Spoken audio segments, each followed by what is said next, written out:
It is a challenge because when you're talking about sounds, everyone's brains detect sounds. It's not like taste. You shut your mouth and you don't taste anything. Our ears are always open, but that doesn't mean we're processing sounds in the same way. So there is a spectrum of sensory adaptation, which at the brain level is kind of driven by areas of the brain known as the thalamus and cerebellum. Is that when a sound goes in my brain, it might get processed in a different way than someone else's brain. Now, for most people, they're good at tuning out what might be constant sounds. When a lot of people walk into a room and there's an air conditioner, there's some kind of constant sound in there. Our brains are quick to tune those out because through evolution, our brains have learned that, well, a sound like that, it's constant, it's not threatening, so we can ignore it.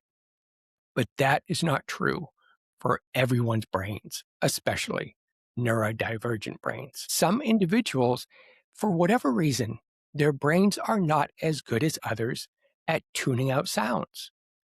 As a result, when they walk into that same room, they have increased awareness of the sounds around them. And it's not just awareness, but those sounds may be processed as threatening, even as something as simple as the bubble noise coming out of an aquarium nearby. And if the sound is processed as threatening, then that individual is going to feel stress. They're going to have an increase in their cortisol levels. They're going to feel mental pain. So the challenge here is to understand, how can homes be improved?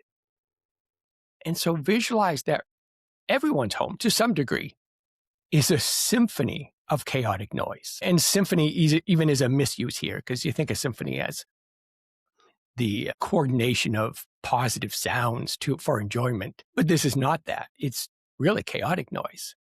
So these are the sounds of maybe a TV in the background, clocks, fridge. And I speak from experience on that one. My wife and I get annoyed by our own fridge. There's heaters making sounds. There's voices in the same room, in other rooms. There's voices outside. There's traffic. And so there really is this symphony of chaotic noise. And I wouldn't say I have a strong neurodivergent brain that walks into a room and is overwhelmed by these in the way others are. But I did have an experience that kind of opened up my eyes to this. Is several years ago, I was going outside and I was trying to record nature sounds. So when you walk around, you hear these birds singing, you hear, like, if you're near like a little river, babbling brooks, and at nighttime you hear crickets. And you think, great, all I got to do is turn on an audio recorder and I'll get these pure nature sounds. What I discovered was the moment I turned on my recorder and I listened through headphones, I suddenly heard all these other sounds that I didn't notice before. Jets going overhead, traffic in the distance. And it really was frustrating. And to me, that was just a small window of what others may experience in their homes and out of their homes. The good news here is that ASMR audio can be helpful for relaxing someone that is challenged by sounds, because ASMR audio is not chaotic.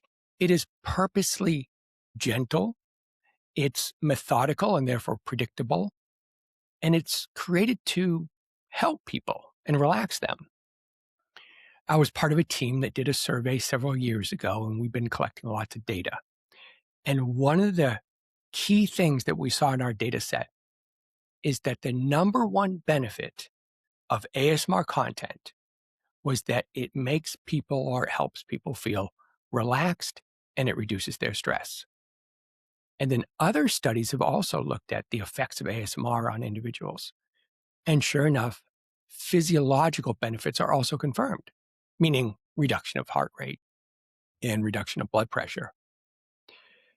So the important thing as people think about their own homes is, if the soundscape in your home is not intentionally controlled, then chances are it's chaotic. And you may not be aware of it. So you want to kind of make the soundscape in your home intentional.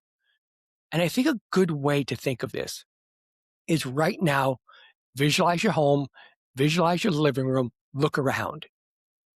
Your visual landscape in your home is very intentional.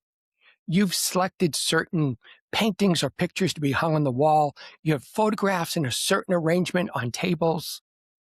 Your visual landscape is intentional. Is your soundscape intentional? And so that's something that takes a little more effort and awareness.